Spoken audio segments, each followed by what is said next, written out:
R6D diesels. Right, today we are at 651 reviving, so we have a pile of parts. I'll let spin camera and show you that. We have a 651 engine with the bottom end fell out of. Top end is good, cams are fine, everything, and also I reckon I know what killed it.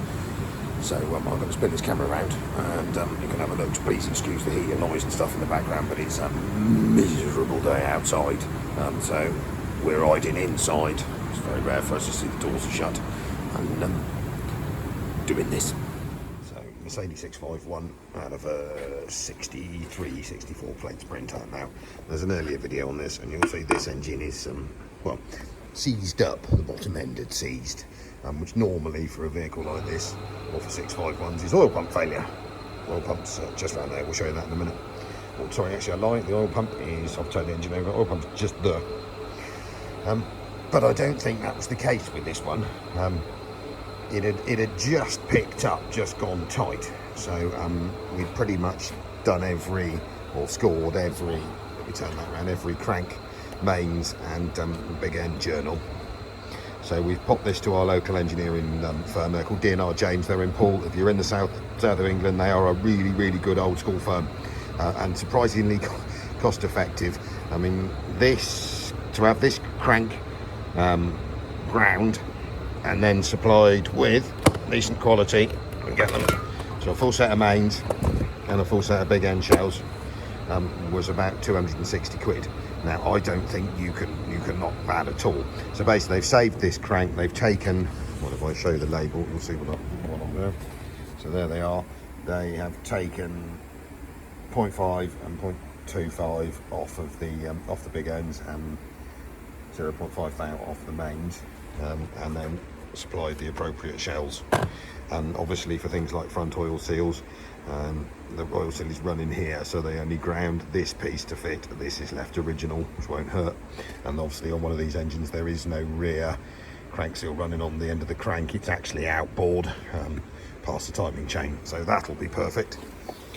And we were expecting the oil pump on this to be narnered. Now I will just see, you might not be able to hear it, but the oil pump is perfect and is actually pumping oil. You can hear it sucking and going near. So it wasn't oil pump failure. I'll just have a look in here now. Admittedly, I haven't cleaned this engine yet. We steam cleaned it before it came out of the vehicle as best we could, but obviously all of this here, it's got a big manifold over it. And at the moment I've got the sump off, so I'm going to clean all the oil wags, everything in here as best I can. The piston oilers can come out and be cleaned because just in case there's any swarf. But I reckon what killed this is that we've got a horrific engine oil leak in here coming off this little fella. And we'll describe him as basically the idiot that owned it. It should remain nameless, ran it out of oil. So he told me basically it just sort of ground to a halt. And when we got it, it was full of oil, and we thought, right, oil pump failure. I think you'll find it ground to a halt because it ran out of engine oil, and then someone filled it back up again, couldn't get it to go again, and then decided to tell a little fib about it having just died of that, which didn't make any difference to me. So basically, I mean, in theory, this oil pump is probably fine, not worth taking the chance. So over here, brand new oil pump. Normally I'd use a Mercedes part. But the Mercedes part, as anyone who's tried to order one will have found out, are on 3-month back order. So next best thing is patent. The Mercedes one is about 430 quid. Admittedly this one was £200. Seems a nice unit, and the reviews on them and the specs on them were pretty good, so that should cure that. There's a full engine gasket set there. We won't need the I'm not going to take the cylinder head off, to be totally honest. The cam lobes are absolutely untouched. The timing was right. I mean, I think it had very gingerly at low speed basically just stopped. So I'm not going to strip the top. We do have a timing chain set for it, but to be honest, I think this engine has actually been rebuilt once before and hasn't been in this vehicle very long, because I reckon someone, I'll creep back round here, someone damaged that pressure sensor putting it back on, Where is it? There it is. Can you see the big mark there in the side of it where I reckon someone's tapped it with a chisel to get it out, and I think that shattered it and knocked the plastic casing out of it. So basically this was just dripping oil continuously, and it was getting blown around everywhere, and they just kept driving it till it went boom. So what we're going to do now, I've blown all the oil ways out the bottom of the engine. I've got to clean this. Basically this is the bottom engine balance shafts. They're trying to cure critical engine imbalance. That's another lecture or another talk. So this basically is all the mains journals. They're not in individual caps in the 651. They are as one, and then there's obviously some timing gears on the end here that mesh with the gear on the crank. So we're going to get all this cleaned up and set up, all of this cleaned out, and then we'll get the crank back in. These, as far as I can remember, these big end bolts are one-hit wonders. I'm going to check the same with the crank bolts. I'll just go talk to Autodata, and if needs be, a quick phone call to Mercedes, and we can sort of assemble it with the used bolts just to get it together. And then if they need to be, if they're chuck away, we'll order some bolts and then we swap them out, talk it up. But I'll literally put it on a bit of time lapse now, and you can watch me for the next, well, it'll be 5 minutes for you and a couple of hours for me, throwing the crank back in, cleaning everything up. I can't clean the outside, obviously, until I've got it reassembled, really. I don't want to take the chance of trying to wash all this in a wash tank, and no matter what you do, it's going to go in there. I need to remove all the old silicone off the bottom here, so we're going to try and do that and keep it out of this crank area, do the best we can. And once the engine is technically oil tight again, so chain on, timing case on, timed up, sump back on, and the same with the end plate this side, we'll scoot it out with the top back on, and then we can steam it and clean it, either put it in the big parts washer tank, or most likely we'll take it outside, steam clean it off, because all this can come off afterwards, as long as that goo in there doesn't end up in there, which it will do if I try to clean it out now. Right, so first thing we're going to change is the oil pump. I've taken the vacuum pump off the back. That's over there. That'll have to go into a wash tank and be cleaned. Now, it does look on like one of these oil pumps. There's 3 bolts on the inside at the front here, but I think you'll find they actually only hold the pump together and not the pump into the casing. So what we're going to do, obviously this oil pump is we'll gently tap on the back of it, and it should hopefully pop that way.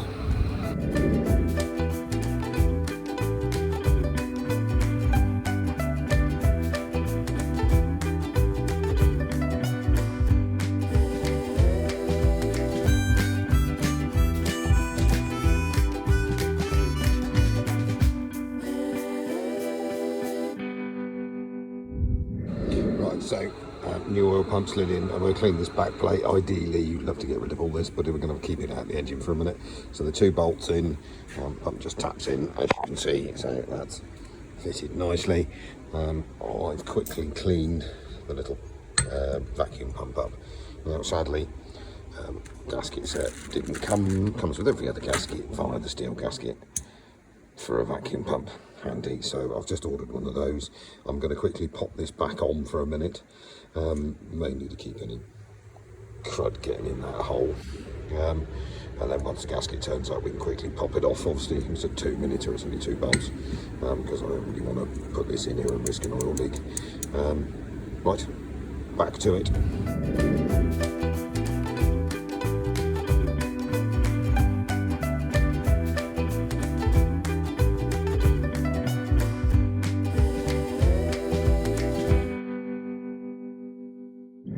So we're to a point where basically all the new big ends are clipped in, or just lightly oiled.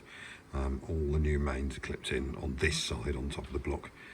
So I'll just put a bit of pre-oiling on them, and then I'm going to go and clean this up, make sure it's free of any description of swarf.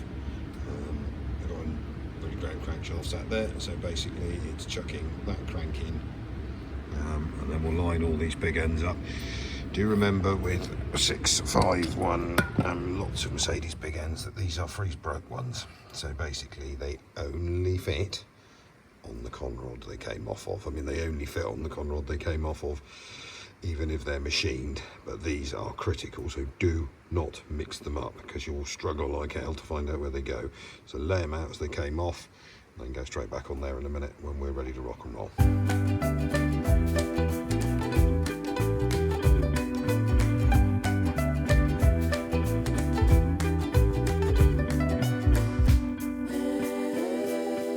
Right, so back on the old 615, 651 would be better, wouldn't it? Not 615, 651, that's a totally different engine. Been about a week for me. I've just been waiting for some bolts and bits and bobs to turn up. So basically, turn the torch off. These engines, I think the big end bolts, there is a maximum stretch on them. You can measure, to be honest, I just replace them. So one time hit big end bolts, one time hit mains bearing bolts. This is all lightly screwed together at the moment, make it work. We've got to whiz round in a minute. I've changed these big end bolts. Once I've got those torqued up and the bottom end torqued up, I'll spin it through a revolution, and then I can change the big ends or the big end bolts on the other end. The old ones are in here at the moment, just literally for assembly purposes. So to time a 651, you need, so move that fuel line out of my face, you need a particular timing kit to time the two balance shafts in the bottom of the engine, to time the cam shafts at the top of the engine. As I said, there's a big slice fits in here. I'll show you the kit once we've got it pulled off in a minute and reassembled. And then basically there's like a 3-piece screw together kit that times the balance shafts, because obviously this whole section here holds all 5 mains bearing journals. As in one carrier with these balance shafts. So what you've actually got to do, and I'll pop over to another engine in a minute, is time this engine up on top dead centre on number 1. There is an OT mark on these flywheels. Start again. There's an OT mark on these crankshaft pulleys, marked on, that actually meets up. I'll just pick this chunk of engine up. It meets up with this pointer.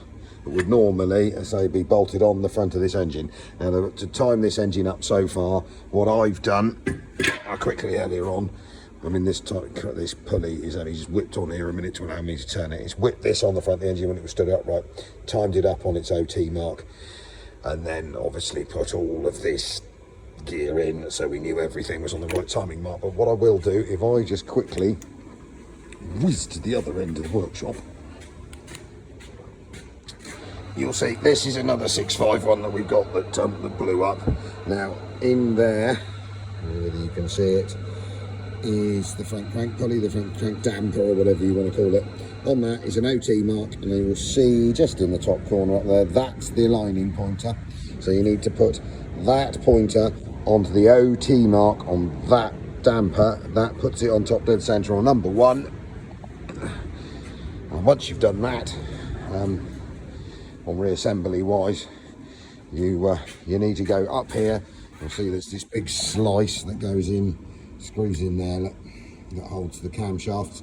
Now the camshafts have little tiny, I don't think you can see it from here, you might just be able to see the camshaft's got a little tiny, like it almost looks like a QR code. Both of those need to be pointing to the top. There's 2 screws, bolts in. And then you have to put, it's easier once this tool, when this carrier's on a bench, you actually put this tool in quite easy. You have to put it together as you go in, because as you'll see, it sits incredibly tightly in there. So on these balance shafts, you've got the same little sort of QR mark. That needs to be facing towards you, and this tool is basically not removable. So you need to take it apart to put it in. If it's sat on a bench, you've got this carrier, put the tool together, put the shafts pointing at the top, engine on its OT, top dead centre, cam in, and then basically what we do is put this bottom carrier in, and then basically lightly torque it up. I'll just show you a minute, and you'll see this engine is pretty much all done. If I get my Allen key, which is the wrong one, and the right one, which is this there. So take this tool actually comes apart, so I can take this bar out to the middle of it, so that lets it go. But as you can see at the moment, you couldn't get it out of there if you tried. So this engine is now all torqued up. These sections might be a bit in front of each other, but it gives you a better idea of what I'm up to. So if we remove, it said remove, remove the two tech bolts that Allen key bolts that hold the timing. There's one, and the other one at the bottom there. Just there, he said, trying to do it one-handed, hold it onto a phone, there it is. So that takes the top, that's the cam timing tool, so make sure you have to make sure the camshafts are in the right way. So we'll chuck that back in its box. I'll show you this tool in a minute. I'll reassemble it once I've finished. And then basically, obviously these balance shafts spin opposite to each other, so we've got this pulley just sort of pushed on here a minute, and if I and that, you'll see the we'll do that way, and you'll see the balance shaft start to spin, and then that allows you, once you're all timed up, take your tool back out. Now, one piece of advice I will give, and you've just watched me talk all this up. Well, you will watch me in a minute actually, because these segments are back to front, talk all this up. Make sure, obviously, because these big end bolts are one-hit wonders and they are reasonably expensive. I think 2 sets of big end cap bolts and 1 set of mains, because I've got another engineer that needs pistons changed, but the crank's good, so I didn't need another set of mains. Were about 90 quid from Mercedes. So what you need to make sure is get it all screwed together, timed up, nip all these bottom end bolts up their stretch, nip the other ones up, and don't murder them up, and then run it through a revolution before you go and do your final torques, because if you've got the timing wrong, you'll have to basically, well, you can get around it by removing cogs and pulling things out, but just make sure you've got it right before you go for your final bottom end pull. Because if you haven't, you can quickly whip it back off again, reset everything, go again. But anyway, so this engine now technically is all ready to rock and roll, even though I'll have chopped the video footage around and you'll see me talking it up in a minute, because I nearly talked it up with the timing tool on the wrong way around because I wasn't concentrating. Right, I think that'll do me for this evening. So we're doing this in segments. Basically, this engine's for to mine's van, so I'm doing it in chunks. So I'll do this one, and then what I'm going to do in a minute, I'll just throw this timing cover on with its new gaskets and its new seals, because all this is set, done. I'll put it on that engine stand. I haven't got much else interesting apart from the world's cleanest. Look at this. World's cleanest Mark 5 two-wheel drive Hilux pickup truck. I mean, it is like a new pin. Came in today to have some top quality greedy boards fitted on it and a timing belt. But look at this. I mean, it's got a seat cover on it to protect it from us more than anything else. Look. It's like new. It's done. It's done 56,000 miles. I mean, it is absolutely lovely. I don't like the wheel trims, they want to go in the bin. But apart from that, I mean, she is absolutely square as a die. I mean, I'm always to the point these days, I think these things are actually becoming an investment.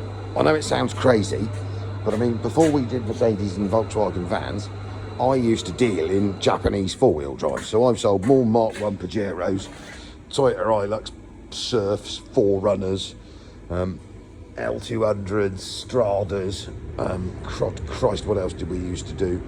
Obviously, Mark 1, Mark 2 Pajeros, Isuzu Bighorns. They've all gone.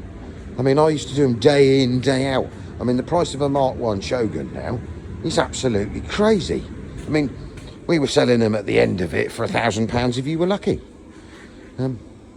You try and find, they used to do these Mark 2 two-wheel drive pickup trucks. They were Mark 3, and the Mark 4, Mark 5, I mean, this is Mark 5.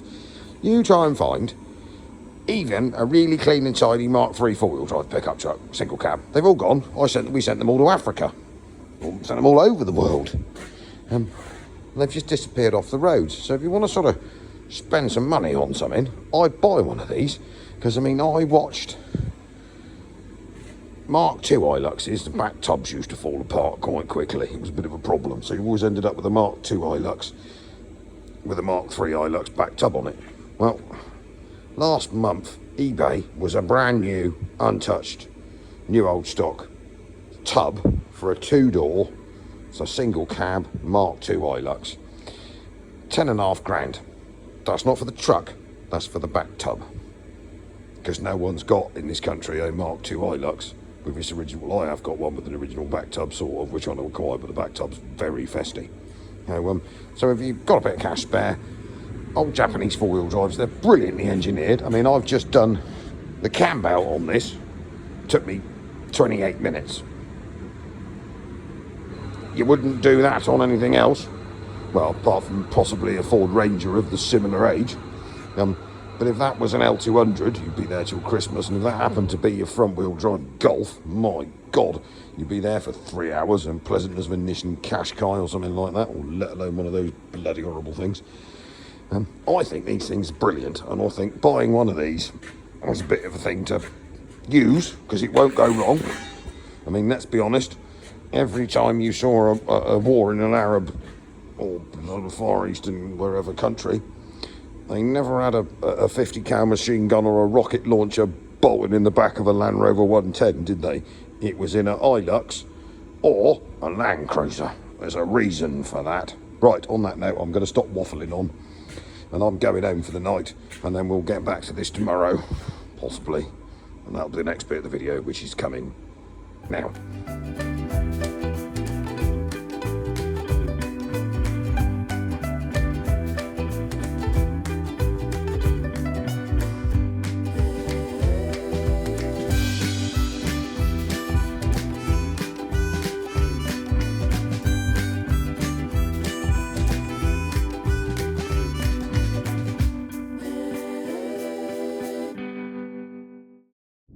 You've got it right, and it does a full revolution.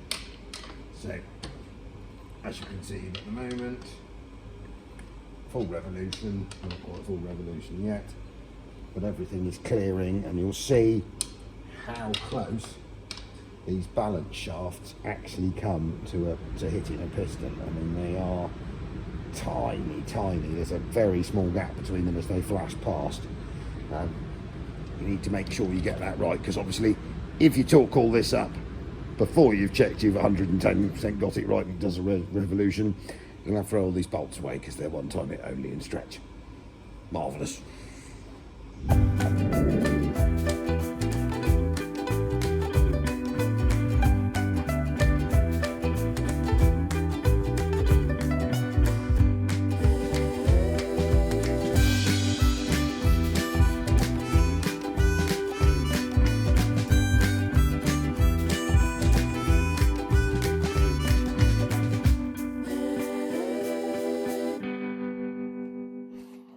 Right, so as you'll have seen, not a time lapse, but whole front of the engine back on, rocker cover back on, twin turbo setup back on. What we're just sorting now is it would appear that the previous owner decided that the best way to hold a, not surprising it was blowing, a 10mm or what is this, turbo part, this is basically part of the EGR system bolt on, was to stick it in there with silicone. So that's not going to work, is it? So what we're going to do, we quickly drilled it out 6.5mm. I've got a easy out kit, it's into alley. So basically I'm going to just quickly tap it out, stick an easy, not an easy out kit, a pellicoil kit, talking at me arse. Come on, little snap-on thing, don't fail. I know I should be 2 turns back, 1 turn forwards, but it is a lump of aluminium, so it's fairly easy to cut into. For that we have one of these, so I'm not going to glue it in at current. I'm going to stick it in there with Loctite, because to be honest that'll goo the bolt in there, which is not what I want to do.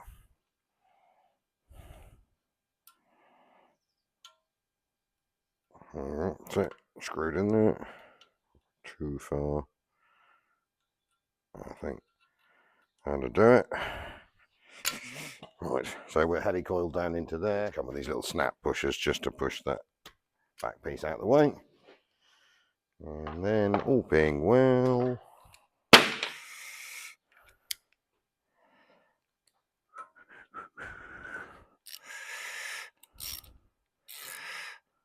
there we go.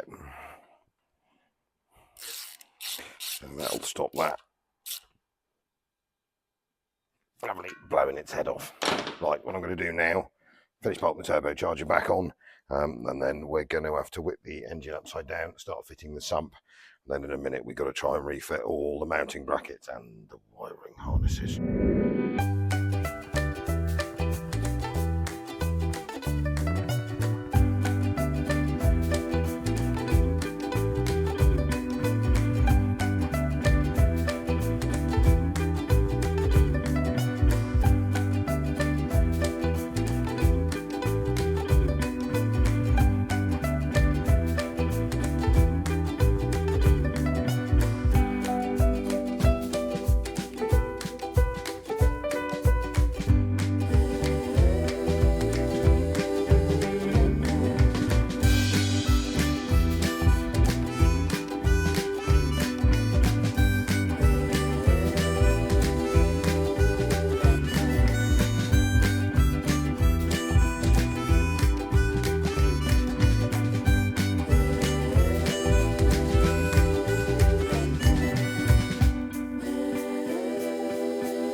Right, as you will see, this is starting to look like an engine.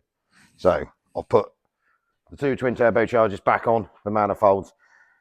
A random thing that most of the engine rebuild companies don't seem to do, as we found quite a lot, is put all these mounting brackets back on that Mercedes spent lots of millions of pounds inventing to hold things, because it's a really good idea. Like, they're there for a reason. Anyway, if you have a look under some of the quick fit companies, honestly, we've seen these big intercooler housings. There's one, intercooler, but EGR cooler housings. 1, 2, I think there's 4 brackets on these. I had one in the other day that literally was dangling off the 2 bolts on the back here and had snapped that pipe off and snapped that off. I mean, really.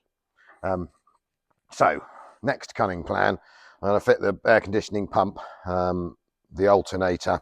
Sump is still off at current sump and the sump support tray, but we'll do that at the end. And then I'm going to have to drag the wiring harness over. It's all marked, but it's about 8 months ago I took it off, or 6 months ago. So hopefully I can remember how that goes back on, because you know what it's like with these quick projects. They never really become a quick project. But anyway, it'd be nice to get this big 63, 64 plate van running. This thing will be as good as it can be, because they're rubbish. And get more time lapsing. I know it's a lot of time lapsing, but to be honest, it's one of those things, isn't it? It's sort of 10 minutes of whipping it together. Otherwise, you'd be watching me for 5 hours. So you can slow-mo it, freeze in, freeze out, you know, if you need to know how something bolts on. And I'll keep cracking on. So this lot is the engine wiring harness, basically. So injector loom, the 2 little pressure control valves that run, and the and the vacuum tank that run the 2 turbochargers, balance them. So I did mark it all up. I've just got to try and remember it go. Obviously, alternator, he's just there. Power steering pump is clamped up on the top on the other side. And then that's your starter motor and alternator harness. And somewhere in there is the starter motor trigger wire, because on these, the starter motor is obviously wedged right in under there. And if you've ever tried to change one, you'll find it has this massive thing wedged over the top of it, which can be a bit tricky to get off in the van. So what I tend to do is just put the starter motor in. Obviously, we're going to have to throw the clutch and the gearbox on the back of this, because we took it out as one complete unit. I just wedge a bolt in there to hold the starter in place, wire it up, put the cover on, and then when it comes to the time for throwing the gearbox on, you can quickly whiz that bolt out, and hopefully, as long as you shake it too much, the starter motor actually stays hanging there, and you can just quickly screw it up. So my cunning plan is to fit that lot on there, and then I've got some injectors. I've got new injector seals, and I'm going to have to, before this engine gets too heavy, swing it over to one side and get this sump fitted. Now, some of this stuff this side, you'll notice, is a bit dirty still. It's easier for me to steam clean it once it's in the vehicle rather than try and clean it out of the vehicle and possibly get any contaminants inside of it. So it may not look absolutely beautifully brand new, like there's dust on here and stuff where it's been sat, but the internals are lovely and clean and new. And then basically what we'll do is we'll steam and clean the engine to death when it's built up, watertight, before it goes back in the van.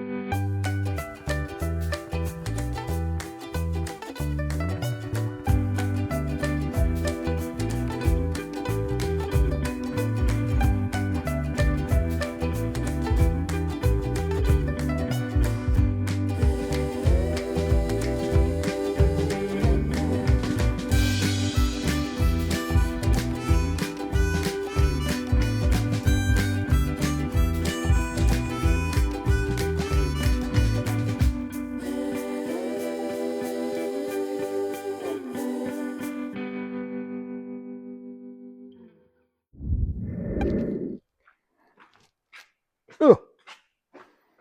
Wow, 6D diesels. As you would have seen, built up 651 Doom.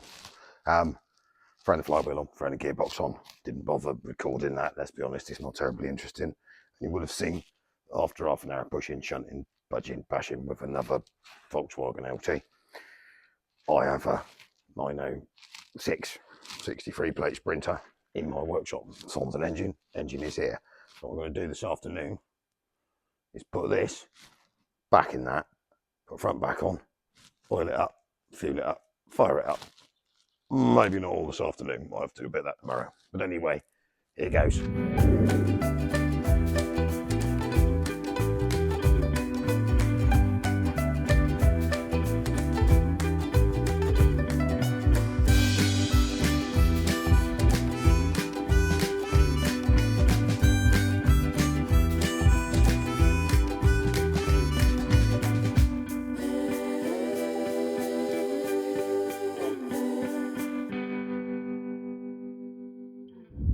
Right, technically this is fitted. Now these 651s go back in, all the 646 before and the 906 go back in really quickly.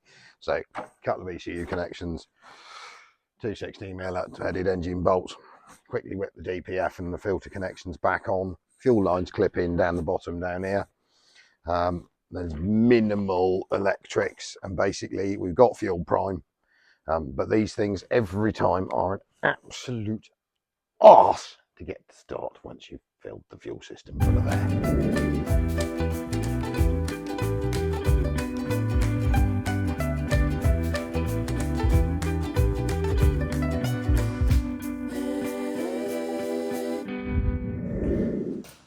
But finally the moment has come.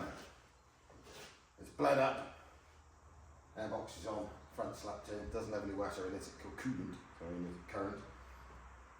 So it should crack off, hopefully not sound like a grenading ticking time bomb thing of nastiness. And then once it's run, coolant it up, let it tick over, let it do its thing, check it's alright, check all its levels, and then we can put the rest of the front back on. And finally, how to rebuild a 651. Let's have a go, see what happens.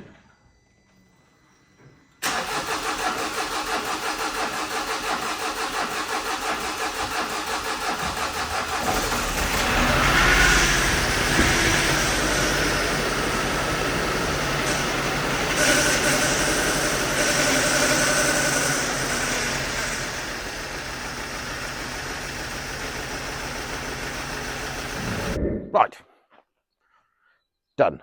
So I've done 400 miles in it, run around for about a week now. I've also sold it. So this is off to a nice motorcycle dyno place in Basingstoke. And they've traded me in some rusty old turd 905, but that'll be fun because that's in limp mode, doesn't work properly. We've got to try and drive it home. So that'll be exciting, but there you go. 2013, blue efficiency, CDI, 651, everything. So locking, what's it got on it? Aircon, cruise control, and it came out. It's quite a nice thing, 145,000 miles. We got like £6,000 and a trade-in. So good, gone, done, dusted. So I'm going to drop this off in the morning and I might happen to have bought another one. So, because I went somewhere yesterday and then ended up with I think it's a 516 CDI, the big bugger with the chassis cab, twin wheels. Got a 646 in it. That works, apart from it loses coolant. So I'm going to go and get that Thursday. So anyway, this is the end of this one. So next we'll be doing another one of these, but a chassis cab. And I think we might have a bit of a episode. Let me just move this camera on vetoes, because this is a 646 one. I don't know what all this shit is about. I thought it might possibly be a dent, but no, it's not covering a dent. Some whatever has stuck stickers all over it. Who knows me? It's quite a nice van apart from all that crap. So this one has got the injector seals gone, so we've got to extract all the injectors, put some new seals on it, make it work. Howley back diff, prop shaft problem, and then if I go over here, another one. Much nicer van. No stupid stickers. This doesn't appear to have any functioning heat plugs, because it's no likey to starty. And so that could be fun, because they're a bit of an arse to get out, because they have a terrible tendency for snapping off and seizing your cylinder heads. And it's got some diff powdy horribleness going on as well. But luckily enough, in the hoard around the back, I do have another one that's got a good engine, got a good gearbox, got a good back axle, good diff, because it's not a back axle on these, it's one of them stupid shafty things. But the body's foobarred. So somewhere between that one, this one, that one, that one, and that one, we've got two good vans and one rubbish one. Anyway, 60 diesels. We will see you next week.